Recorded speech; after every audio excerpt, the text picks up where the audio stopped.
গত সপ্তাহে আমরা শেষ করেছিলাম নেতৃত্ব একটি আমানত। রাসূল সাল্লাল্লাহু আলাইহি ওয়াসাল্লাম কাবা শরীফের চাবির দায়িত্ব ওসমান ইবনে তালহার হাতেই অর্পণ করে গিয়েছিলেন এবং বলেছিলেন এটা কিয়ামত পর্যন্ত যতদিন মানুষ বেঁচে থাকবে কাবার চাবির দায়িত্বে উসমান ইবনে তালহার বংশেও লোকদের হাতেই থাকবে। কারণ কাবাগৃহের চাবির আমানতদার, দায়িত্বশীল এবং সঠিকভাবে রক্ষণাবেক্ষণ করতে পারবে ওসমান ইবনে তালহার বংশীয় লোকেরাই। এটা নবী করিম সাল্লাল্লাহু আলাইহি ওয়াসাল্লাম মক্কা বিজয়ের পরে তার হাতে যখন চাবিটা হস্তগত হয় তখন আল্লাহ রসুল সাল্লাল্লাহু আলাইহি ওয়াসাল্লাম ৮ম হিজরিতে উসমান ইবনে তালহার হাতে সেই চাবিটা অর্পণ করেন। আবার নেতৃত্বের গুণাবলী ছাড়া, নেতৃত্বের গুণ থাকতে হবে, এছাড়া সঠিক নেতৃত্ব দেওয়া সম্ভব নয় এবং জনগণ ওই নেতার দ্বারা উপকৃত হতে পারবে না। আমরা যে কেন্না আসুক ভোট চাইতে আসে আমাদের কাছে, চাইলে দেওয়া যাবে না। ভোট একটা কি বলেন? আমানত। ভোট একটা কি? সুতরাং এই আমানত যেখানে সেখানে দেওয়া যাবে না। তবে একটা জিনিস জানেন, আল্লাহ নবী সাল্লাল্লাহু আলাইহি সাল্লাম বলেছেন, বুখারীর হাদিস ১০০ নম্বর হাদিস, বলেছেন যে আলেম ওলামা যখন থাকবে না, আলেম ওলামা শূন্য হবে এই পৃথিবী, তখন মূর্খের হাতে নেতৃত্ব চলে যাবে। কার হাতে যাবে বলেন? বলেন জোরে। মূর্খের হাতে যাবে। আর মূর্খের হাতে নেতৃত্ব যাওয়া মানে আমাদের এই সমাজ, আমাদের এই দেশ ক্ষতিগ্রস্ত হওয়া। আমরা আমাদের দেশ, আমাদের এই সমাজ ক্ষতিগ্রস্ত করতে চাই না। মূর্খের হাতে যদি নেতৃত্ব যায়, না জেনেই কথা বলবে। আমি সাধারণ কথা বলি, এই জায়গায় ইমামকে নিয়োগ দেওয়া হয়েছে মূর্খ ইমাম, আসলে কোরআন হাদিস জানে না, মুখের জোর আছে, খুব আছে, এরকম অনেক আছে। কোরআন হাদিস জানে না, মুখের জোর আছে, দিছেন নিয়োগ। এই ইমাম আপনাদেরকে ভুল ফতোয়া দিয়ে আপনাদের নামাজ নষ্ট করে দেবে কি না বলেন? তাহলে আমাদের উচিত হলো নেতাকে সঠিক নির্বাচন করা। এক নাম্বার নেতাকে যদি আপনি নির্বাচন করতে যান, নেতৃত্ব দেওয়া তো একটা আমানত। এই আমানতদারিত্ব যাকে দিবেন তার ১ নাম্বার গুণ কি থাকা উচিত? আমার নবী বলেছেন, আল্লাহ তাআলা তিনি বলেন মানুষকে নির্বাচন করতে হবে তাকওয়ার ভিত্তিতে। কি বলেন? না এই লোকটা কালো, এরে নেওয়া যাবে না, এই লোকটা লম্বা, এরে নেওয়া যাবে না, এ সৈয়দ বংশ না, এ বংশের দিক থেকে ভালো না, এটা নির্বাচন নয়। নির্বাচন হলো এই লোকটা কালো না ধলা, বর্ণ কেমন, এগুলো দেখার বিষয় না। দেখার বিষয় হলো এই লোকটার ভিতরে তাকওয়া কতটুকু আছে। একজন মানুষকে নির্বাচন করব কিসের ভিত্তিতে? তাকওয়া। আল্লাহ বলেছেন, দেখেন আল্লাহ আমাদেরকে এই কথা সাক্ষী দিয়েছেন, মানুষের সম্মান আমার কাছে তাকওয়ার ভিত্তিতে। মানুষের সম্মান আল্লাহর কাছে কিসের ভিত্তিতে?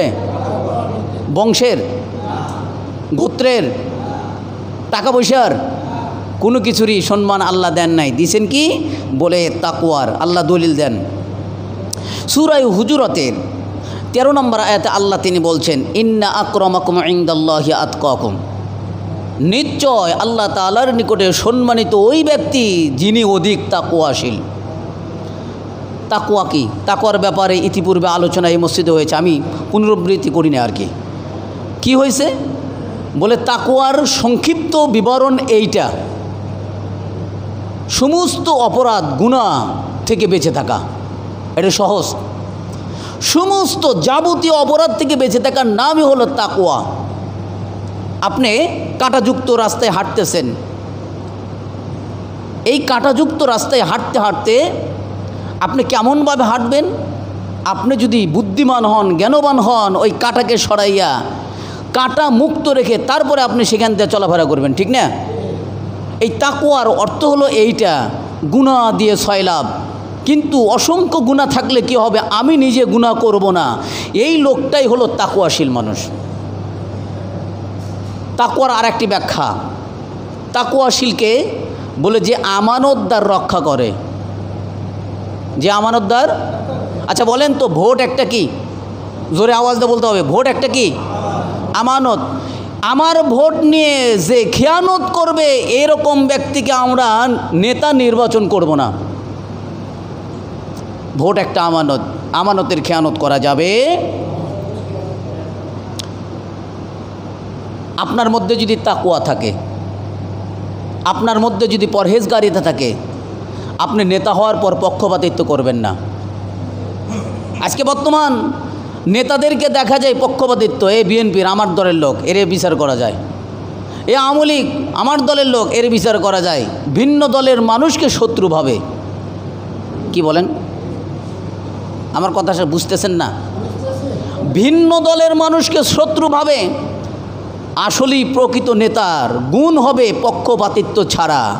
আমি নির্বাচিত হয়েছি, কোন ভোটে আমি নির্বাচন হইলাম এটা দেখার বিষয় না। আমাকে একজন ভালোবাসে সেটাও দেখার বিষয় না, আমাকে ভালোবাসে না সেটাও দেখার বিষয় না।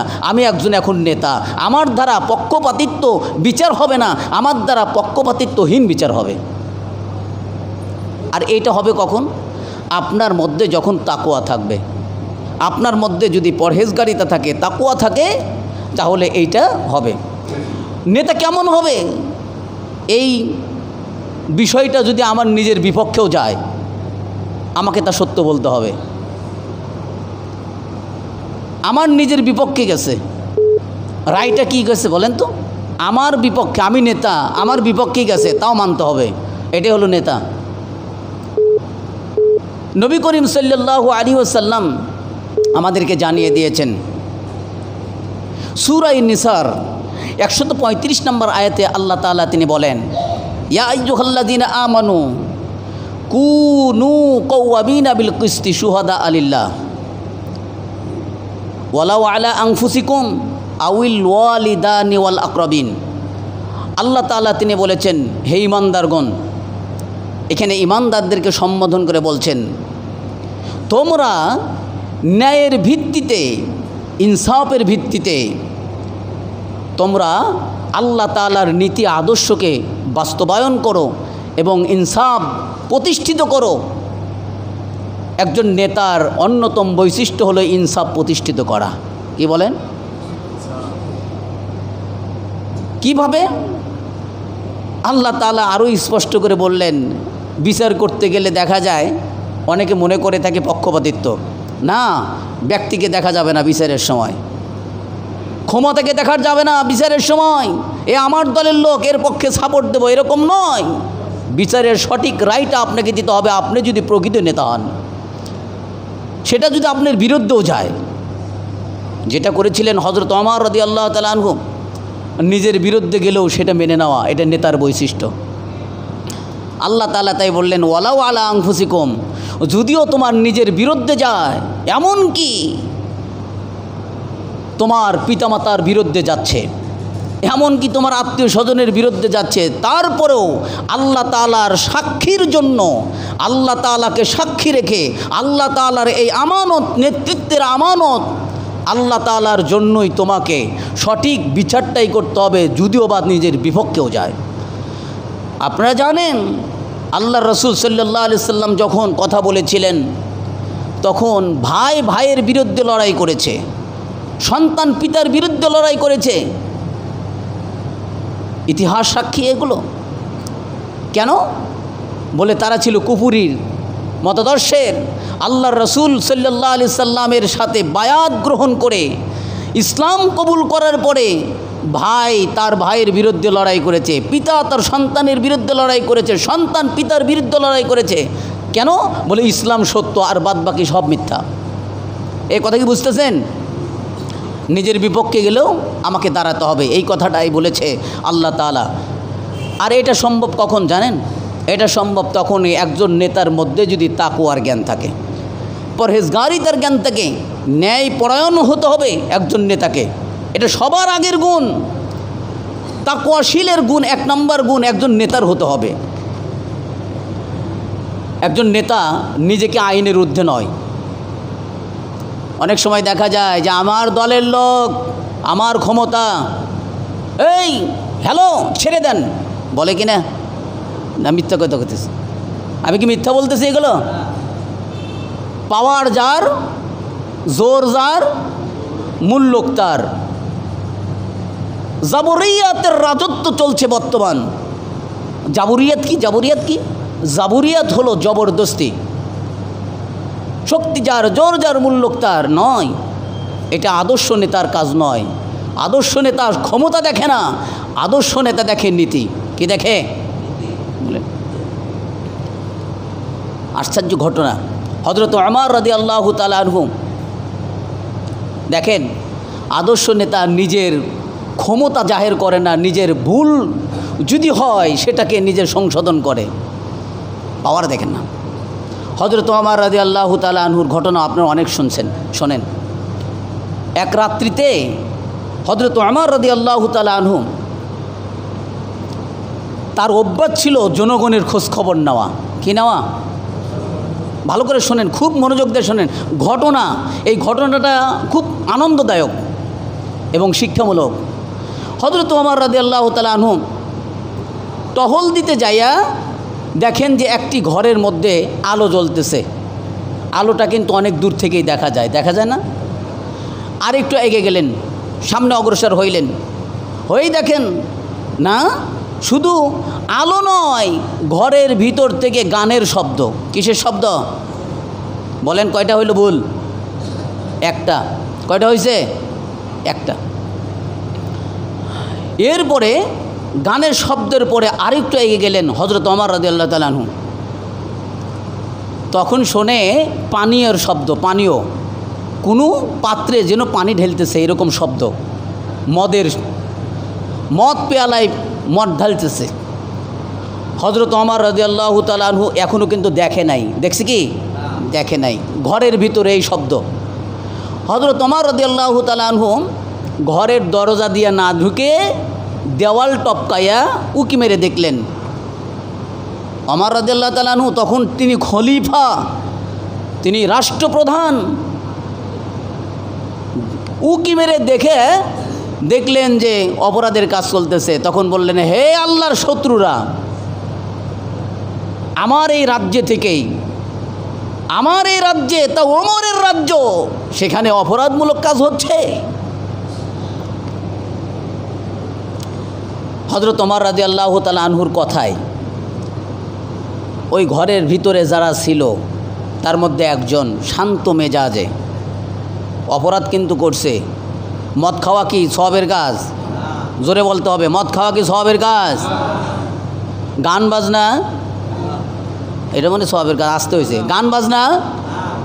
আপনাদের এই সমাজে গান বাজনা হয়? হয়?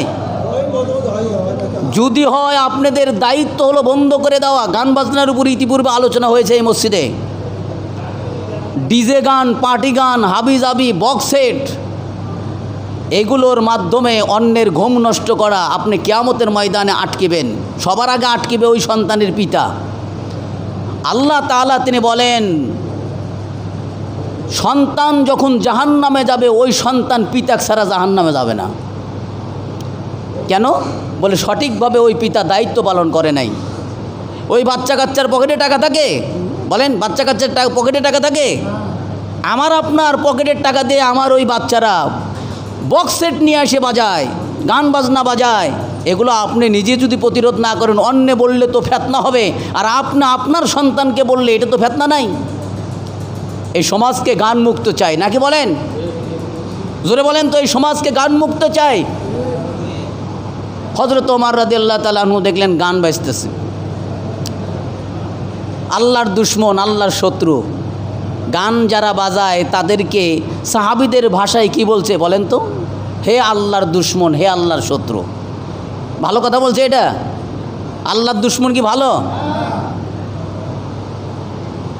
ওই লোকটা মদ খেকো ব্যক্তি, গান বাজনা বাজানো ব্যক্তি বলতেছে, ওমর, হে ওমর, লা তাজাল আলাইয়া, আমার ব্যাপারে এত তাড়াহুড়া করবেন না, আমার ব্যাপারে এত তাড়াহুড়া করবেন না। কারণ ইয়া আমিরুল মুমিনিন, শোনেন, ইন কুনতু কদ আসাইতুল্লাহি ফি ওয়াহিদাতিন আপনার দৃষ্টিতে আমি ভুল করেছি, হ্যাঁ আমি ভুল করেছি, স্বীকার করলেন অপরাধী ব্যক্তি, আমি ভুল করেছি একটা। যদি আমি আল্লাহ তাআলার অবাধ্যতা করে ভুল করে থাকি, আমি ভুল করেছি ওয়াহিদাতান একটা, কিন্তু ফাকাদ আসাইতা ফি সালাসিন, আর আপনি ভুল করেছেন 3টা। এখন আপনি বোঝেন তো হযরত ওমর কি বলেন তো, বলেন হযরত ওমর তৎকালীন সময়ের খলিফা, বাদশাহিত্ব তার হাতে ক্ষমতা, তাকে বলতেছেন আপনি থামেন, ওয়েট করেন, অপেক্ষা করেন, আমার ব্যাপারে তাড়াহুড়া করবেন না, আমি যদি ভুল করি একটা, আপনি করেছেন 3টা। এখন বর্তমান ক্ষমতার যারা আছে তাদেরকে বলার, এই কথা বলার সাহস পাবেন আপনারা? আরে তো ভুলই তো করা লাগে না, এমনি ধরে ছেলে দেয়, ভুল করা লাগে না। এখন আর রাজনীতিকের কোনো ভুল নাই, বিপক্ষকে ফাঁসি দেওয়ার জন্য বিনা কারণে আগে জেলে তোলো, ঠিক না? হযরত ওমর রাদিয়াল্লাহু তাআলা আনহু চমকে গেলেন, কি আজীব, আমার ভুল 3টা হয়েছে, আমি দেখলাম তোমার ভুল, আর আমার ভুল হয়েছে 3টা, কেমনে বলো তো, কীভাবে আমার ভুলটা হইল? ওই মদ খেকো ব্যক্তি, অপরাধকারী ব্যক্তি, গান বাজনা বাজানেওয়ালা ব্যক্তি বলতেছেন ওয়ালা তাজাসসু, 1 নম্বর ভুল করেছেন, আপনি রাত্রিতে বেড়ায়া অন্যের দোষ তালাশ করতেছেন, এটা 1 নম্বর ভুল। আল্লাহ সূরা হুজুরাতে 12 নম্বর আয়াতে বলে নাই, দলিল দিলেন ওয়ালা তাজাসসু, তোমরা মানুষের দোষ অন্বেষণ করে বেড়ায়ও না। এই সমাজে বড় ফিতনা তখনই ঘটে যখন একজন আরেকজনের দোষ তালাশে ব্যস্ত থাকে। নাকি ভাই ভুল বললাম নাকি? সাড়া দিয়েন আমার কথায়, ভুল হলে একটু কথা করেন, সংশোধন করাইয়া দিয়েন। ওয়ালা তাজাসসু, তোমরা মানুষের দোষ অন্বেষণ করে বেরোও না, এটা 1 নম্বর ভুল করেছেন আমিরুল মুমিনিন, আপনিও করেছেন। 2 নম্বর ভুল করেছেন ওয়াআতুল বুয়ুতা মিন আবওয়াবিহা, সূরা বাকারার 189 নম্বর আয়াতে আল্লাহ বলেছেন, আপনি এটা দেখেন নাই? আল্লাহ বলেছেন কারো গৃহে তোমরা অনুমতি ছাড়া প্রবেশ করবে না। তোমরা যদি কোনো ঘরে প্রবেশ করো, দরজা দিয়ে প্রবেশ করো, অনুমতি নিয়ে প্রবেশ করো, আপনি অনুমতি না নিয়ে দেওয়াল টপকায় ঢুকেছেন, এটা আপনি 2 নম্বর ভুল করেছেন। কাকে শুনাইতেছে দেখি বলেন তো? নেতা। কাকে শুনাইতেছে? নেতা। এরপরে তিনি 3 নম্বর দলিল পেশ করলেন, ফাস্তাজিনু আলাইহিন্না, আল্লাহ তাআলা তারপরে অর্ডার করেছেন যখন কারো গৃহে প্রবেশ করো অনুমতি নিয়ে প্রবেশ করো, কিন্তু আপনি অনুমতি ছাড়া দেওয়াল টপকায়ে আমাকে দেখেছেন, অপরাধ কর্ম দেখেছেন, আপনি 3টা ভুল করেছেন। হযরত ওমর রাদিয়াল্লাহু তাআলা আনহু বিচক্ষণ ব্যক্তি, হ্যাঁ বাস্তবে কি সঠিক, সে যদি ভুল করে থাকে সে তো করছেই, ওমর রাদিয়াল্লাহু তাআলা আনহুর দরবারে তাকে শাস্তির আহ্বান করতেন, কিন্তু ওমর রাদিয়াল্লাহু তাআলা আনহুরও ভুল হয়েছে এই বিষয় হযরত ওমর রাদিয়াল্লাহু তাআলা আনহু নিজেই স্বীকার করলেন, হ্যাঁ আমারও তো ভুল হয়েছে। তখন ওই ব্যক্তিকে আর শাস্তি না দিয়ে এই কথাই বললেন আল্লাহ তাআলার কাছে, আল্লাহ তাআলা যেন গফারাল্লাহু লাকা, আল্লাহ তাআলা যেন তোমাকে গফারা আনকা, তোমাকে এবং আমাকে যেন আল্লাহ তাআলা ক্ষমা করে দেয়, ছাড় দিয়ে দিলেন। এর কথা, এর অর্থ কি? হযরত ওমর রাদিয়াল্লাহু তাআলা আনহু নিজের ভুলও বুঝতে পেরে তাকে ছাড় দিলেন। বর্তমান নেতার অবস্থা কি? আমার কোনো ভুল নাই, আমার কোনো ভুল নাই, এই ধরনের মন মানসিকতা কখনোই রাখা যাবে না। অবশ্যই একজন নেতাকে জ্ঞানী হতে হবে, নিজের ভুল বুঝতে শিখতে হবে, তারপরে আপনি অন্যকে সংশোধন করা আপনি শিখতে পারবেন। যদি নিজের ভুলকে আপনি ঢাকে রাখেন, অন্যের ভুলকে অনুসন্ধান করেন, আপনি প্রকৃতি নেতা হতে পারবেন না। হযরত ওমর রাদিয়াল্লাহু তাআলা আনহুর উপর অভিযোগও পেশ করতো, জানেন? সাধারণ একজন মহিলা, একদিন খুতবার মধ্যে হযরত ওমর রাদিয়াল্লাহু তাআলা আনহু ভাষণ দিচ্ছেন, আজকের পর থেকে মহিলারা মোহর ধার্য কম করবে। আমরা বলি না অনেক সময় যে একটু মোহর একটু কম হলে ভালো হয়, আসলে সুন্নাহ কম হওয়াটা কি, মোহর কম হওয়াটা সুন্নাহ। মোহরের সর্বনিম্ন স্কেল হলো 10 দিরহাম, 3.25 ভরি রূপা। সর্বোচ্চ স্কেল হলো, সর্বোচ্চ যেটা মোহরে ফাতিমি বলে, সেই হযরত ফাতেমা রাদিয়াল্লাহু তাআলা আনহার যেটা মোহর ছিল, সেই মোহরটা হলো 150 দিরহাম। 150 দিরহাম, 150 দিরহাম মোহর, এটা নির্ধারিত, যা বর্তমান বাজারে 3 লক্ষ টাকার উপরে। তাহলে সর্বনিম্ন আর সর্বোচ্চ আপনি বুঝলেন, মোহর কম হওয়া ভালো। তো এই সুবাদে হযরত ওমর রাদিয়াল্লাহু তাআলা আনহু বললেন, এই আজকের থেকে মহিলাদের মোহর ধার্য কম করা হোক। বিয়ে কঠিন করেছে, বর্তমান বাজারে বিয়েকে কঠিন করা হয়েছে, তাই মানুষ জিনা করে। আর ইসলামের দৃষ্টিতে বিবাহ করা হয়েছে সহজ। যখন প্রাপ্ত হোক না, বালেগ হয়, সাথে সাথে বিয়ে করে দেন, কামায় আসে কি না আসে এটা দেখেন না। জেনা কম হবে, এই সমাজ কুলুষিত হবে না, এই সমাজ দূষিত হবে না। বিয়ে করতে আবার ওয়েটিং কিসের?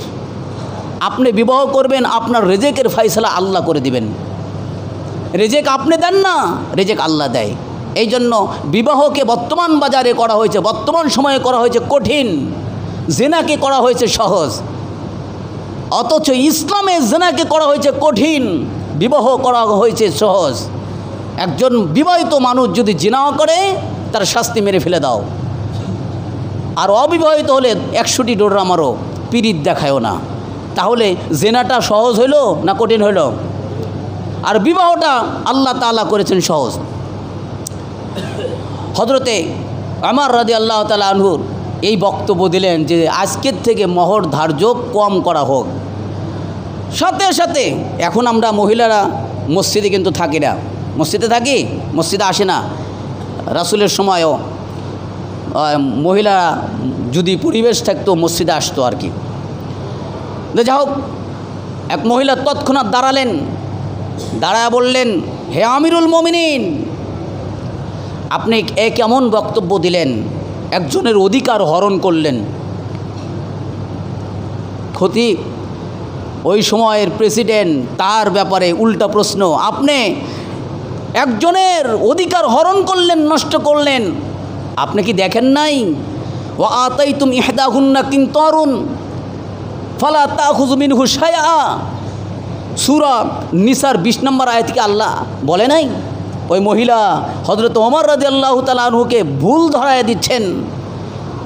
আল্লাহ কি বলে নাই যে তোমরা যখন কোনো ব্যক্তিরে কাউকে কিনতারুন অডেল সম্পত্তি দিয়ে মোহর ধার্য করো, ফালা তাখুযু মিনহু শাইআ, মোহর ধার্য করার পর, দেওয়ার পরে সেটা আর তোমরা নিও না। অডেল সম্পদ দেওয়া যায়, তার মানে 10-20 হাজার মধ্যে সীমাবদ্ধ না। আমার স্ত্রীকে আমি বেশি দিয়ে মোহর ধার্য করে তাকে সম্মানিত করব, এটাও সৌন্দর্য। এটাও কি বলেন? আরে ভাই, আমার স্ত্রীকে আমি সম্মান বেশি দেব, এটাও একটা সৌন্দর্য। ওই মহিলা, বৃদ্ধ মহিলা যখন এই কথা বললেন, আল্লাহ তো বলেছেন মহিলাদেরকে অডেল সম্পদ দিয়ে মোহর দাও। আর আপনি ওমর আজকে খলিফা হয়ে আপনি বক্তব্য দিচ্ছেন যে মোহর ধার্য যেন কম করা হয়। আপনি কেন এটা বললেন?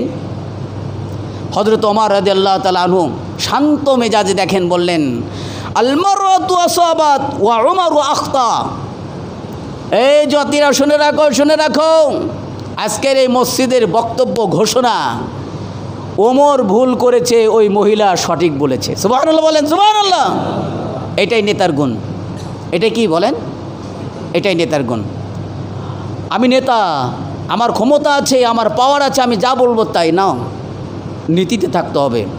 একজন নেতার অন্যতম বৈশিষ্ট্য হলো নীতিতে আদর্শবান হবে। নীতি নৈতিকতা প্রকাশ করার জন্য, প্রতিষ্ঠিত করার জন্য যত ধরনের কর্ম আছে সব কর্ম তাকে করতে হবে ন্যায়সঙ্গতভাবে।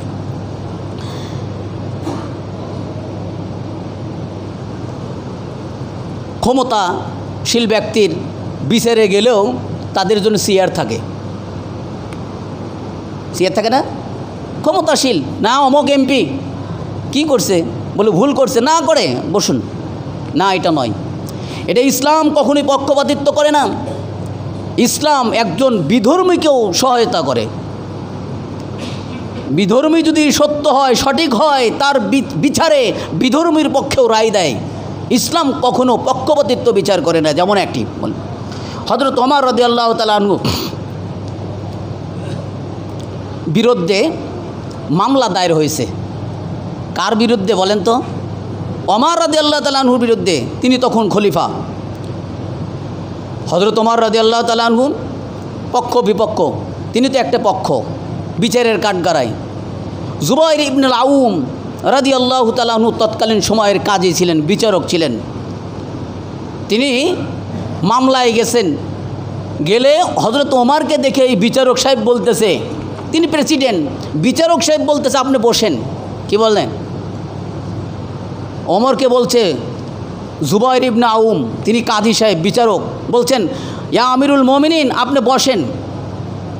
হযরত ওমর রাদিয়াল্লাহু তাআলা আনহু রেগে গেলেন, চোখটা হয়ে গেল রক্তিম, আর বললেন তুমি আমাকে সম্মান করলে, তুমি আমাকে কি, আমি তো আজকে বিচারের কাঠগড়ায়, আমি কি বলেন তো, আমি তো আজকে বিচারের কাঠগড়ায়। জুবাইর ইবনুল আউম তুমি আমাকে সম্মান করলে, তুমি এইভাবেই বিচার করো, তুমি কি এইভাবেই বিচার করো? মানুষের সম্মান দেখায়া দেখায়া পক্ষপাতিত্ব করে তুমি কি বিচার করো? রেগে গেলেন জুবাইর ইবনে আউমের প্রতি, কারণ সে তো আমার প্রতি অভিযোগ করেছে, আমি তো একজন এখন অপরাধী, অপরাধী কখনই সম্মান পাইতে পারে না। হযরত ওমর রাদিয়াল্লাহু তাআলা আনহু তখন জুবাইর ইবনে আউমকে বললেন হা কাজা তুফাদ্দুলু বাইনান নাস ফিল কাযাই, তুমি যদি এইভাবেই বিচার কার্য করো, মানুষের পক্ষপাতিত্ব করে সম্মান দেখায়, এটা কিন্তু প্রকৃত হক বিচার হলো না। প্রকৃত হক বিচার হলো এরকম, ইন্নামা হুয়াল হাক্কু লা ইয়ারিফু আমিরান ওয়ালা মা'মুরান। প্রকৃত ন্যায়সঙ্গত বিচার হলো বিচারক, কাজী যিনি হবেন, বিচার যিনি করবেন, তার উচিত হলো সাধারণ ব্যক্তিকেও দেখবে না, আমির ওমরাকেও দেখবে না। সে আমিরকেও চেনে না, সাধারণ ব্যক্তিকেও চেনে না। ন্যায়সঙ্গত বিচার যেটা হবে সেটাই করতে হবে। এটাই হলো ইসলামী হুকুমতের অন্যতম বৈশিষ্ট্য, ইসলামী হুকুমতের নেতার অন্যতম বৈশিষ্ট্য। ইসলামী হুকুমতের নেতা যদি হয়, সে কখনোই নিজের পক্ষে রায় নেওয়ার চেষ্টা করবে না, বরঞ্চ নিরপেক্ষভাবে বিচারের জন্য সমর্থন করবে এবং নিরপেক্ষভাবে বিচার করার জন্য আহ্বান করবে অন্য ব্যক্তিদেরকে। তাহলে ইসলাম ক্ষমতা থাকলেই পক্ষপাতিত্ব বিচার করে না। এই জন্য পক্ষপাতিত্ব বিচার করবেন না। এই জন্য কী চাই? বলে জ্ঞান চাই। এই জন্য কী চাই বলেন? জ্ঞান চাই। আল্লাহ সুবহানাহু ওয়া তাআলা আমাদের সবাইকে আরও বেশি বেশি জ্ঞান অন্বেষণ করার তৌফিক দান করেন, আমিন। আর নেতার অন্যতম বৈশিষ্ট্য হলো নরম হওয়া, কেদর মতন হওয়া লাগবে। শক্তি আলাদা জিনিস, আর ইহরিম কোমলতা নম্রতা এটা আলাদা জিনিস। নেতা যত কড়া, ওর থেকে মানুষ তত দূরে থাকবে। নেতা যত নম্র হবে, ভদ্র হবে, নেতা যত শালীন হবে, তত নেতার কাছে মানুষ ভিড় জমাবে। এই জন্য নেতার অন্যতম বৈশিষ্ট্য হওয়া উচিত, সেটা হলো নেতা সর্বদাই নরম দিলের মানুষ হবে, মানুষের সকলের সাথে